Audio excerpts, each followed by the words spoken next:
नमस्कार, news capital express में आपका स्वागत है। मैं हूं आपके साथ दीप्ति।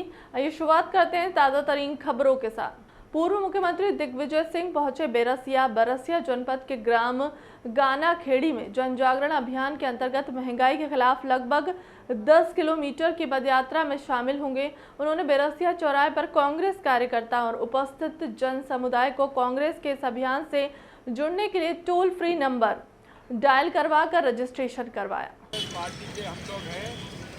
महंगाई बढ़ रही कि नहीं बढ़ रही बताओ। लोगों में महंगाई के खिलाफ नाराजगी है कि नहीं है? तो फिर जिंदाबाद जिंदाबाद क्यों करते हो? किसकी जिंदाबाद? कांग्रेस। लगातार विवादित बयान देने वाली बॉलीवुड एक्ट्रेस कंगना रनावत ने महात्मा गांधी के अपमान वाले बयान पर कांग्रेस ने भोपाल में प्रदर्शन किया। कांग्रेस कार्यकर्ताओं ने देश की आजादी को भीख कहने और महात्मा गांधी के अपमान पर कंगना के पुतला भी फूका है। कांग्रेस ने कंगना को गंदी औरत करार देते हुए तत्काल पद्मश्री पुरस्कार वापस लेने और देशद्रोह का मामला दर्ज करने की मांग की है।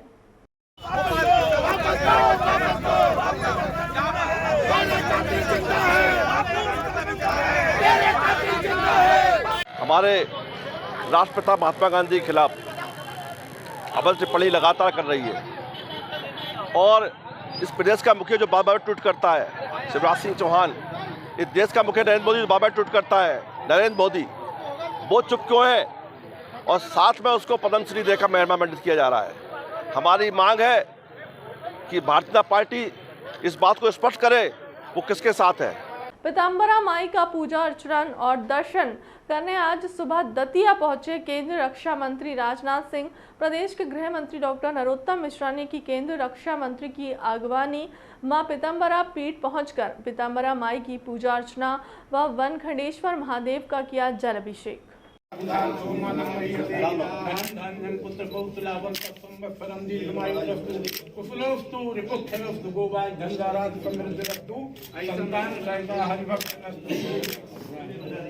आज बुंदेलखंड के ललितपुर में जेएसआर के नारों के साथ और पुलिस की मौजूदगी में मुस्लिम घरों पर घुस के हमला और धार्मिक झंडा भी तोड़ने की कोशिश की गई और पुलिस खामोश से देखती रही।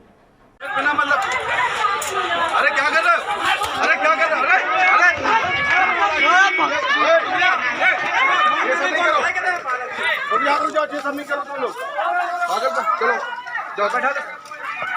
की गई, डंडा भी मारा गया, उसे नाली में भी फेंका गया, कुचला गया, कई लोगों को पीटा गया, माँ बहनों को भी मारा गया। ऐसा नहीं मान लो प्रशासन की द्वारा और प्रशासन वहाँ मौजूद था। ऐसा नहीं कि मान लो हम लोग अपने पक्ष में ही रखे हुए, मैं किसी का पक्ष लेके नहीं आया हूँ। मैं सिर्फ यही लेकर आया हूँ कि शहर की शांति व्यवस्था भंग हो रही है कुछ असामाजिक तत्वों के द्वारा। कुछ संगठन लोग हैं, काफ़ी लोग इसमें जुड़े हुए हैं और काफ़ी गाली गलौज भी की, मारा कूटा भी, बदतमीजी करी पूरी मज़ार पर। मतलब घुस गए, हम लोगों ने बोला अगर हमें मार ली तो उस बंदे को लटा कर मारा। अभी जो लड़के आ रहे थे उधर बजरंग दल वाले इकट्ठे होकर उनको पकड़ रहे थे। चिकित्सा शिक्षा मंत्री विश्वास सारंग ने कहा 25 दिसंबर तक प्रदेश में सभी को सेकेंड डोज लगे, लोगों को जागरूक किया जा रहा है। राशन एडवाइजरी को लेकर कहा कि दिसंबर तक सभी हितग्राही दोनों डोज लगा लें, जिसके चलते एडवाइजरी जारी की गई है। राशन की दुकानों में भी जो हितग्राही राशन लेने आ रहा है उनको जागरूक किया जाए, दोनों डोज लगे, जिससे कि जागरूक किया जा सके। कांग्रेस पार्टी को 10 जनपद में से मिला होगा। देश में कांग्रेस पार्टी गुलामी की मानसिकता बनाना चाहती है। कांग्रेस और नेहरू परिवार ने इतिहास को तोड़ मरोड़ कर पेश किया है। ये तो सुनिश्चित है ना, कांग्रेस तो कभी अंग्रेजों की बड़ाई करती है, कभी मुगलों की बड़ाई करती है और कांग्रेस तो हर समय तुष्टीकरण की राजनीति को आगे बढ़ाती है। वो जो दिव्य ज्ञानी कांग्रेस की प्रवक्ता है, उनको ये दिव्य ज्ञान 10 जनपद से ही मिला होगा। 10 जनपद केवल और केवल हिंदू विरोधी बातें इस देश में प्रसारित करने के लिए एजेंडा चला रहा है। ये एजेंडा नेहरू परिवार का एजेंडा है। ये मुस्लिम परस्ती की बात है। ये केवल और केवल इस देश में जिन्होंने हम पर राज किया उनको महिमा मंडित करने की प्रयास है। क्राइम ब्रांच की टीम ने शातिर नकबजन गिरोह का पर्दाफाश करने में सफलता हासिल की है। आरोपी ने लगभग 80 लाख रुपए का माल चोरी करना स्वीकार किया है। आज आरोपियों से लाखों रुपए का माल बरामद हुआ है। भोपाल क्राइम ब्रांच ने अंतर्राज्यीय शातिर नकबजन गिरोह का पर्दाफाश कर दिया है। क्राइम ब्रांच ने गिरोह के 8 सदस्यों को गिरफ्तार कर 80 लाख रुपए की माल बरामद किया है। डीआईजी इरशाद वली ने मीडिया से चर्चा करते हुए बताया कि आरोपियों ने भोपाल में अलग अलग थाना इलाकों में 15 चोरी की वारदात करना स्वीकार किया है।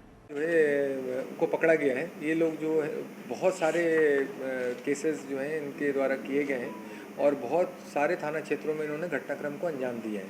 अभी तक जो हमारी जानकारी लगी है उसमें यह है कि इनके द्वारा जो है ऑलमोस्ट 15 जगह जो है चोरियाँ नकबजनी की गई हैं और 3 4 पहिया और 3 2 पहिया वाहन जो है जिसका शुल्क लगभग 80 लाख है वो इनके द्वारा जो है या तो चोरी किया गया है, क्योंकि ऑफ लेट काफ़ी सारी नकबजनियाँ जो है हुई थी, उसमें से कई हमारी खुल चुकी हैं। कई मुझे उम्मीद है कि पीआर में हम जो है इनसे जब और पूछताछ करेंगे उसमें और कुछ चोरियों का हमें अंदाज़ा है कि वो भी जो है सामने आएंगी। धन्यवाद। स्वास्थ्य मंत्री प्रभुराम चौधरी पहुंचे। 1250 अस्पताल किया औचक निरीक्षण। वैक्सीन को लेकर भी लोगों को समझाकर जागरूक किया।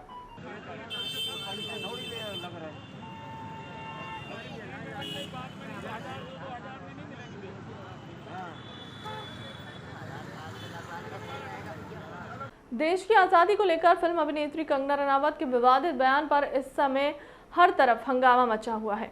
हमें आज़ादी की 1947 नहीं बल्कि 2014 में मिली थी, उसके इस बयान की चौतरफा निंदा हो रही है। इधर जबलपुर जिला अदालत में फिल्म अभिनेत्री कंगना रनावत के खिलाफ परिवाद दायर किया गया है। जबलपुर जिला अदालत में अधिवक्ता अमित साहू ने परिवाद दायर करते हुए कोर्ट से मांग की है कि फिल्म अभिनेत्री कंगना रनावत ने जिस तरह का बयान देश की आज़ादी को लेकर दिया है वह कहीं से भी माफ़ी योग्य नहीं है। लिहाजा इस मामले पर कंगना रनावत के खिलाफ FIR दर्ज होना चाहिए। अभी हाल ही के दिनों में जिस तरीके के सोशल मीडिया और समाचार पत्रों में प्रकाशित हुआ है कि जो भारत देश की अभिनेत्री कंगना रनावत हैं उनके द्वारा कुछ आज़ादी को लेकर के वक्तव्य दिया गया है, जिसकी हम निंदा करते हैं और घोर निंदा करते हैं। इस तरीके के स्वस्थ लोकतंत्र में वक्तव्य मेरे हिसाब से ठीक नहीं है। इसको लेकर के हमने माननीय पुलिस अधीक्षक महोदय थाना प्रभारी को एक लिखित शिकायत दी है और इसके बाद हमने माननीय न्यायालय जबलपुर में प्रथम न्यायिक दंड अधिकारी श्रेणी के यहाँ एक कंप्लेंट केस फाइल किया है कंगना रनावत के खिलाफ कि इस तरीके का हमारे देश में जिस तरीके से लोगों ने अपना सर्वस्व निछावर कर दिया और आज़ादी के लिए इतनी अहम भूमिका निभा करके आज़ादी पाई है, उसको लेकर के इस तरीके के वक्तव्य मुझे लगता है कि उनका अपमान है और पूरे भारत देश का अपमान है। फिलहाल के लिए अब तक की खबरों में इतना ही। देश दुनिया की तमाम बड़ी खबरों के लिए बने रहें हमारे चैनल के साथ। नमस्कार।